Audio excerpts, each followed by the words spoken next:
Hello and welcome to the Tone Moto YouTube channel. I'm your host Abhay Prakash, and today on the channel we are showcasing this beautiful silver beast. Yes, you got it right. The one and only Yamaha RD350 that belongs to my close friend Tanmay. Hey Abhay, nice meeting you, man. Thanks for How are coming you down, doing? Tanmay. I'm good. My pleasure. So, can we go through the bike and can you take us through with Yeah, this so beauty? she's the one and only, the legendary RD350. Yes. This specific one is a 1987 born, Okay. so that makes her about 38 years old, roughly.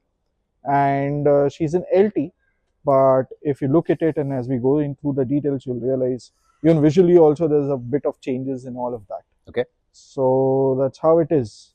Basically, I got into riding. I mean, the RD came, we grew up around two strokes because two strokes are the only ones back then. The good old And days. The good old days. And the RD was, well, it was a legend even back then. It wasn't as common. Yep. So it was typically my seniors who used to ride their parents' or dad's RD or something like that. And they weren't very common also per se. Yep.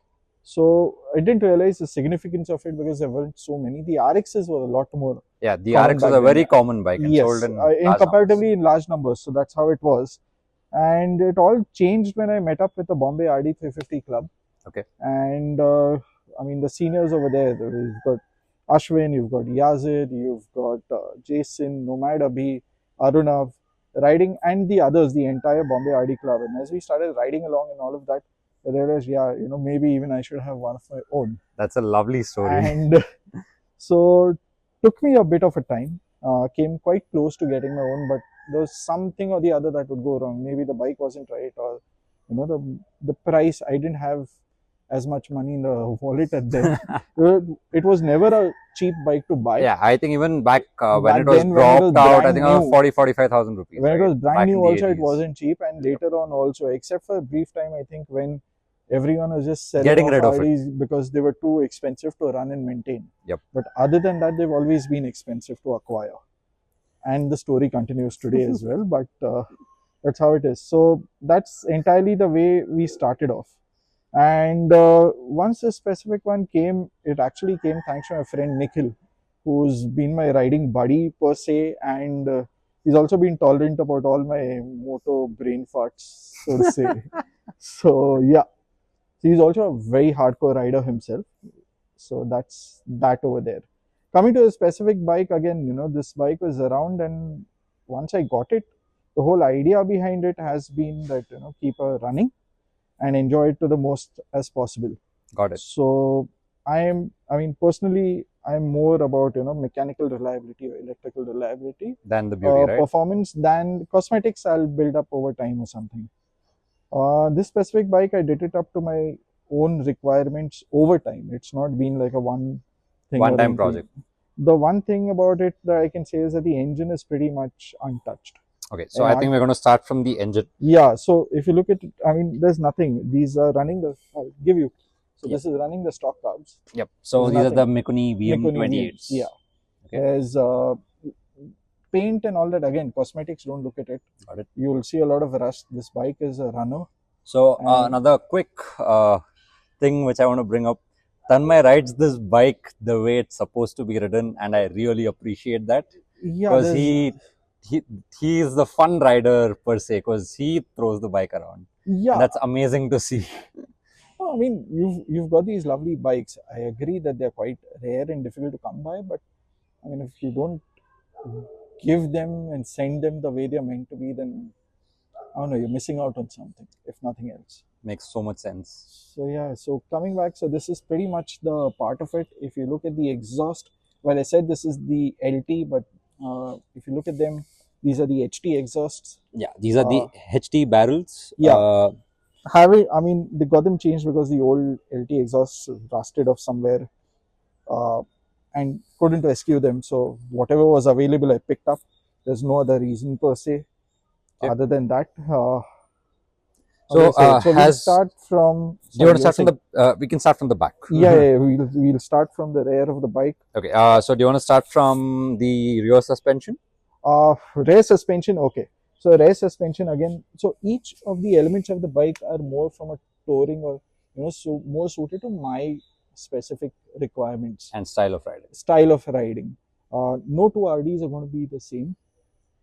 They'll all be different. Some will have all shiny showroom spec looks. Yep. Some will be a bit more scrappier. Got it. I mean, the fun is in the riding. It's Basic in the as end that. how the throttle responds. Absolutely. So this one, the rear shocks are from a Charisma. So ZMR. the ZMR basically OEM Hero shocks. OEM Hero shocks. They're cheap to acquire.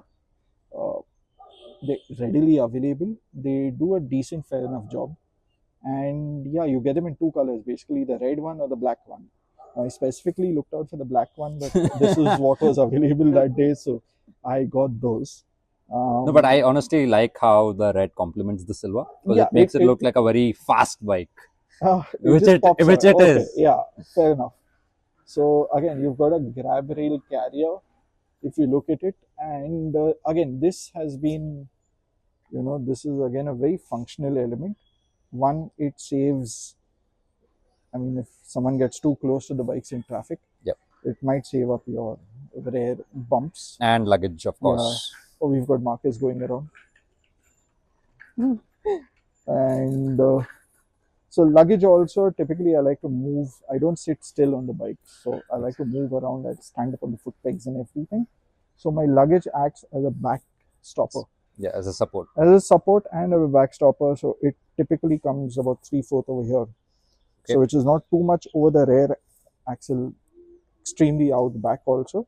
So it doesn't affect the handling as much. Got it. I can get in a 50-liter typically luggage combination of a tail bag or a duffel bag that I tie up over here. For short distances, I use a backpack, which again, so this has mounts the, on the... yeah, so this clamps up over here and a couple of straps and you're done. That's it. That's how you'll see one of these straps. Always over there here. over here. It's always there. There's something basic requirements over here. Okay, coming to Come the this middle way. side of the bike. Middle side of the bike, again, the tires you'll see, these are Timson tires. Yeah, they are 110/80. Yeah. I don't know if you guys can see it. 110/80/18. These are dual sport kind of tires. They're not the tarmac only, because I don't prefer riding purely on tarmac. Okay. This is more for the flowing twisties that I use. Okay. And the road conditions and everything. So there's gravel, there's whatever it is. These tires kind of, help give me run. the confidence about it. In the tread style. So, and I think you're running the drum brakes in the back as well. There's Drum no brakes. disc conversion and There's all no that disc fancy conversion or jazz. anything. The drum brakes is one thing that I like to say about the drum brakes is that these are oversized liners. These are not the stock liners. What happens is over time, the drum is eaten up. There's wear on the drum. So you need thicker liners. So basically you go to an auto rickshaw, someone who repairs auto rickshaw brake works or this thing. You get the liner, you speak to them, they will then Put the liner on a- into it and line it. on a standard one, on the standard shoes, they will do a thicker liner. And then you take it while you're, whoever the mechanic is or whoever it is that's working on the brakes, they will then, shape it up, to the required grind it, require specification. it, and then use it. So the braking, which is typically a very weak point on the RD, historically also, this is so much better and it's a lot more safer. So in combination with the tires and the brakes and the suspension, my rear side is quite sorted. So I think the handling in the back side of the bike is perfect. Quite fine. It's quite fine. You move ahead electrically also. So all the electricals work. So basically the tail lights, indicators, the brake light, the brake switch is from the RX only. Okay. Yeah, I So think you don't have to, these Yamahas are, I think, these universally are quite compatible. universally compatible. Changes in terms as we come up front. These mirrors are from a Himalayan, the 411 Himalayan. Typically we use RX mirrors. Yeah, the most commonly available The most ones. commonly available ones. But the reason why I went in for this one, that I had a set lying around, and also these are a lot more sturdier.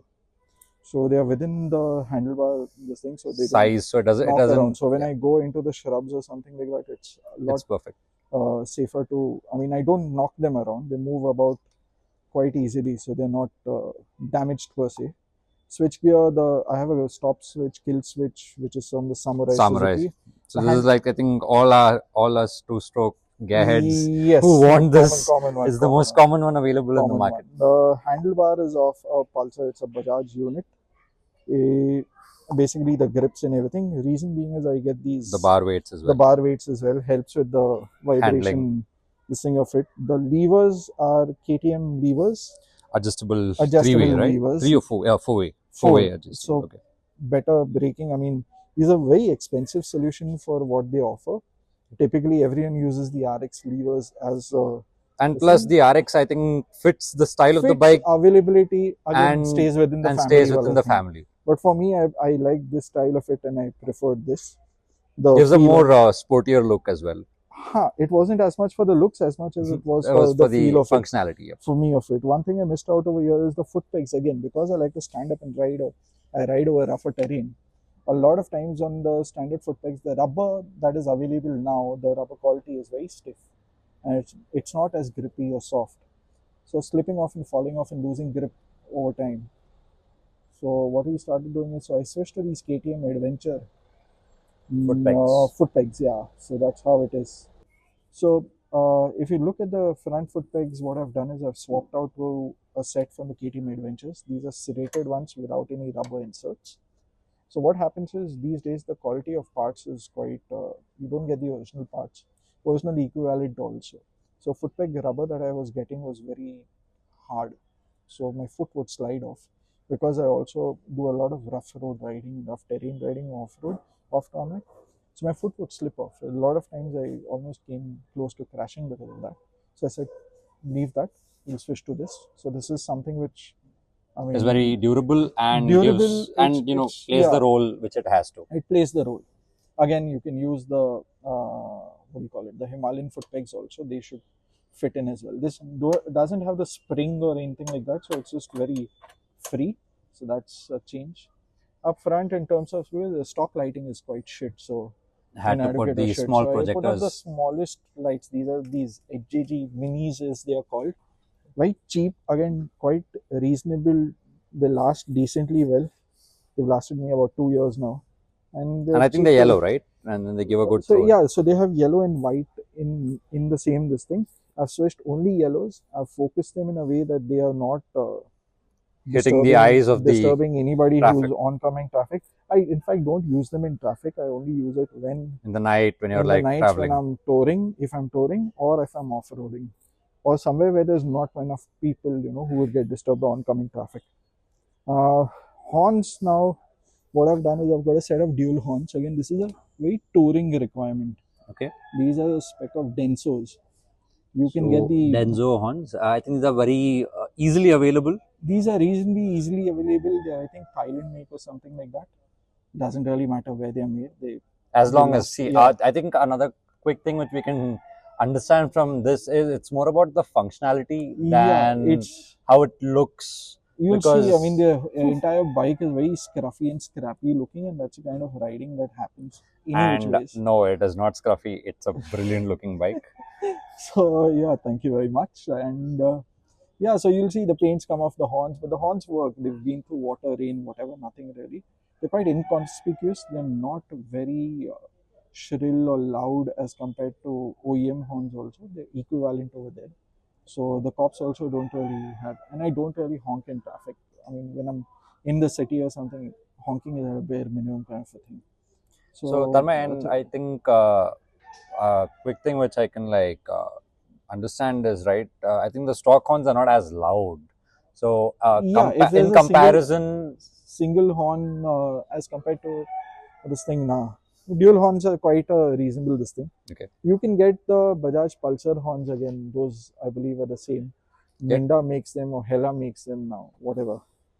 But whenever you do, just make sure that you run a separate relay to it, so it doesn't put load on the battery. That's a practice that I follow. Another quick question: is this bike running on points, or has this been converted to a CDI? This is converted to a CDI. This had a mix of a CDI. Right now, I'm running an Allied Electronics, Indian Electronics thingy, and it's working just fine. I mean, there's no complaints whatsoever. But I think a usual thing which a lot of RD owners speculate is that the points have a thicker spark. So is there any sort of issue that you faced in terms of the performance? I haven't faced anything. To be honest, I am a very convenience-driven person. CDI is a very reliable conversion for me. Okay. Agreed that the points have a very different feel and everything, and the old timers and the actual people who've used points. But today, what happens is these bikes, the riding conditions back then were much different. And there's no, I think another big reason for switching out is probably because most of the mechanics aren't very well aware of setting them as well. Points need a lot of attention from time to time, which perhaps we can't really. I mean, I know I can't give it as much or something. Okay. Coming to the rest of the front end on the bike, I've converted a disc. Again, this is a Bajaj disc, Pulsar setup. Pulsar front end, right? Pulsar front end. Basically, this is I think a 150 or 180 front end. Pulsar. These days, very common to have a 220 front end. And what happens with the 220, it's fatter forks and everything, so it gives a different riding feel. Here, there's nothing much that's been done. It's just in the stock T as well. Yeah. Did you have to put a different sleeve? There's a sleeve, but that's machining and everything. That's when you're getting the conversion done. That's when it is. Okay. I'm not a big fan of drum brakes in the front. Again, I'm not a purist of this thing. I love reliability over everything else. The front brakes are inadequate. In fact, these also are, so my speedometer isn't currently working. So the way I know my speeds is if the bike stops then I know she's doing about 80. If she's slowing down but not really stopping, she's taking time to stop, I know she's doing about between 80 and 100. And if she's absolutely unstoppable or incapable of slowing down, she's over 100, I know for sure, so I need to slow down then. That's how the speed limit thingy works in. So again, what I've done is, because nowadays the HSRP application is ongoing, they still have to send me the HSRP. So got in the front plate holder. Yeah, welded in and fabricated. It runs after. Yeah, it runs off the this thing center. Got it. Meter. This thing. It's just a simple L plate. Nothing really fancy. Yeah. So that's that. We'll come to the other side. What else can I show you? I showed you all of this. The switch gear again. I wanted the pass light, so this is the standard Yamaha 135 family 135 thingy. So this I think is very common now. A lot of RX100 owners have been switching it out because of the dim and dip. Yeah. So that's how it is. So I think another quick thing which I can ask you is, this isn't a stock RD seat. So is this been changed? I'm sure it is. Yeah, again, it's been changed. It's actually due for a change again. I need something a lot more cushiony. This is, over time, the foam is hardened up, and the seat itself, it's not really soft enough for anything. The lock is broken. That's happened recently thanks to roads again. So I'll figure out a replacement, and that's about it. So quickly coming down to the chain guard and the sprocket, the rear sprocket. The chain guard is a secondary thing because it's running the stock RD chain guard. So is this the stock sprocket, or have you changed this at any point? The chain and sprocket is a wear and tear item. So I'm saying with respect to the size. Sizing, no. This is running the stock size. Okay. Stock sizing only. There's nothing really happens as long as we just get the chain oiled and kept. It looks very, this thing, you'll see a lot of chain spray on the tire. Not entirely the best, cleanest of jobs, but gets the job again, again, for the monsoons, this is what I do. Yes. I put in a bit of extra oil. It's better off for me that way. So that it doesn't rust and, it runs smooth. It runs smoother. I hate the noise. So with these old bikes, there's always something or the other waiting to be fixed.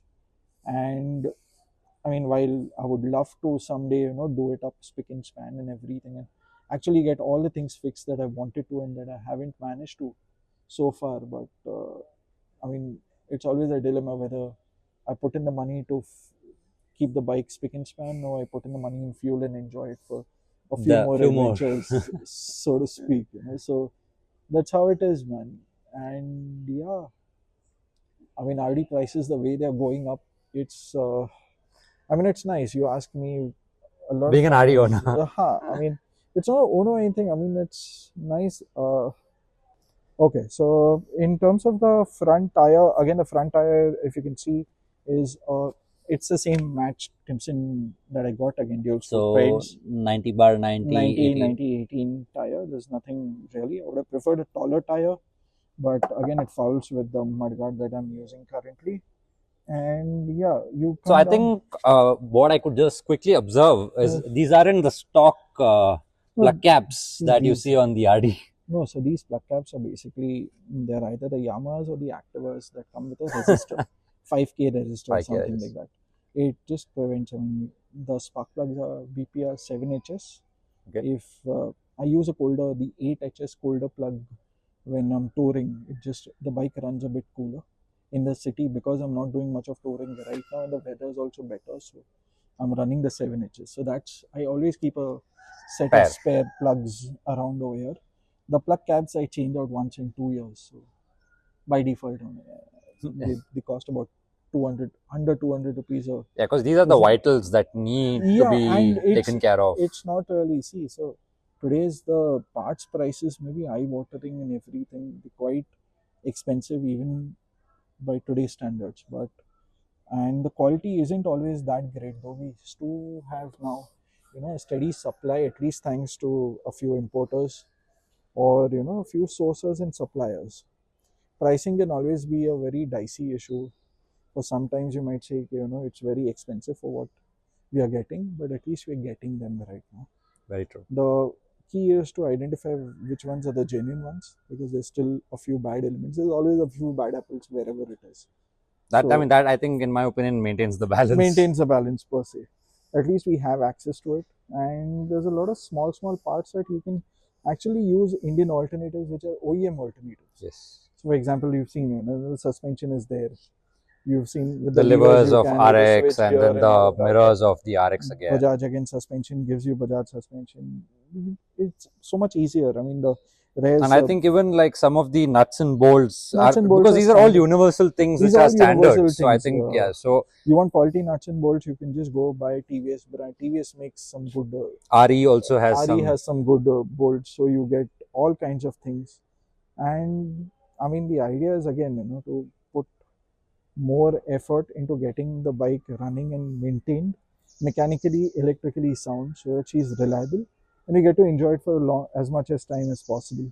Because I think these machines are built like a gun, so these are actually pretty much indestructible if they're taken good care of. Yeah, they need the maintenance. Oil, I use Motul oil right now. It's 20W50 and Motomix 2T. This bike runs, I prefer running the oil pump. Oh, okay. That is something that is surprising. So it's not a premix thing. The oil pump, servicing the oil pump, a lot of people say, okay, we can't service the oil pump. A few mechanics do that. And the last time this was serviced, the oil pump was serviced, was Tony Gomes in Bombay who did that for me. And once he's done, he's calibrated the pump. I think 4 years, 3-4 years, nothing really happens as long as you don't let it run dry. That's another thing that happens. And the oil pump, basically, as per my understanding, the oil pump is linked to your throttle. So as much as you open up the throttle, that's the amount of oil that fills into the car. With a premix, it's always the constant amount of oil and fuel coming in. And because I use the bike fairly regularly, it's not really standing for long. The chances of the oil pump going bad is very low. Mid-ride is it's never a no. Low. It's never a no. You can't really say with these old bikes, you can't really anything mechanical for and you got to be a bit aware, okay, how the sound changes, you quickly kill, and that comes from riding. How you have the bond with the bike, I'd say. And that's the whole point of these old bikes. Wherever you go, I've gone up from the mountains up north. Last year we took the bike up to Spiti, came down. Nothing really went wrong with it. Yes, I had some issue with the drum rubbers and the brakes overheating because it was because of the dirt and all that and everything. When I found a mechanic who kindly opened it up, just cleaned it up and put it back, and she was fine. There was nothing. I carried a set of spare cables. Didn't really need them. I changed my cables once again every 2 years. So before a ride instead of afterwards. So another thing that I wanted to add to this bike is air filter. Again, you get a TVS filter, air filter. I don't know which one it is, but it's a paper element one. We'll link it somewhere. Which you have to do a basic few modifications and then it fits. That's a cheaper way of doing it. Rather than going for the unipods. Unipods or anything. What I'm running, I think, is a Simota filter. It's a reusable filter. doesn't really just clean it and put it back in, oiled or not oiled, Not also oil. it works. Whatever works, The gets the job reason, done. yeah, it gets the job done, and it does it quite well. Okay. What I have done is, I mean, again, the internal parts, the metal is now worn out and everything. So thankfully, GB Auto Spares is given. I mean, you get the air filter I cover think box. by GB you mean AB Auto Spares. AB Auto Spares. It used yeah, to be now GB Auto GBs. Spares Yeah, in again, Shivaji the Nagar, back. Bangalore. Yes. So I found a nice battery box also. My battery box is gone. So they make a much more so this is what I'm coming to. You know, the replacement parts now, the replica parts that are coming in, they're much better quality than the what we used to get Back in the day. back in the day, the original ones. So, and they're quite reasonably accessibly priced. They're not very Overpriced, you mean? overpriced or anything. So you can use it here. They're non-critical parts. It's basic metal folds in this thing. So that's what you need to look at, the gauge and the way they fit. Yes. And the way they function, of course, you're not obstructing. So that's what I've done. Air filter, I didn't get a full air filter box, but I just changed the air filter cover and it's working fine right now. Got it. So that's how it is. I mean, other than that, wiring and everything, basically you get Minda wiring or you get root stuff fuses, you buy a crimping tool. And these have been there from the dawn of time. Yeah, I mean, they're always available. They will be available. Always available, and see, these are all OEM suppliers, so you don't really need to go elsewhere. Because these guys not only just make for Yamaha or they like the ESDs or the Javas, they make it even for the bikes that you see now today which are running actively. Absolutely. So you don't need much of it or anything like that over here. Other than that, over here now mechanics, because I've done touring the south. I took it up into the mountains and everything. Now coming down south. Now here I've met Ramesh, sir, who's done a nice job, you know, keeping her tuned and everything like that. Ramesh from BMW, I think. Yes, right? BMW. Yes, that's correct. Ashok Nagar. Ashok Nagar is the place. I'm sorry, I'm still getting used to the places and everything. So he's helped me tune up the bike, and it's been quite good. And previously, prior to this, there's a mechanic in hospital right now called Baru. He helped me with the whole, because I got the wiring change and a few electrical works, the CDI, this thing and all of that replacement, that he's the one who's come up and done that. So also it helps, you know, what happens is with these old bikes, you get to meet a lot of people, even on the road. She's a head turner, other two strokes typically are head turners. And old bikes somehow bring people together. People want to help each other out. Of course, you have people who will fleece you or will try to, you know, extract a fair pound from you or money from you. But by and large, people are very friendly. So they will always see, you know, okay, you're in trouble, okay, we'll help you out. So the community is very strong. Community is and there. I completely agree with you on that. It's there, and it's a nice way to meet new people, or you make friends old and new everywhere. I mean, it's not even anything. A cup of chai, a coffee over here, a breakfast somewhere, and you're never without friends wherever you go then. That's the beauty of it, and that's how I like it. And yeah, so that's that. This has been my story, and thank you very much, Abhay. Thank you, Tanmay. And I think, so I'm very fortunate that I got to ride this beast, and you guys will be seeing that video before this one. So that's going to be a short ride in the city, which I got a chance to take it down, and that you guys are going to love how the bike sounds. And also I'm going to be putting a small clip of how the bike sounds at the end of this video. So thank you so much, Tanmay. Really appreciate it. My pleasure. Thank you for tuning in, guys. Cheers.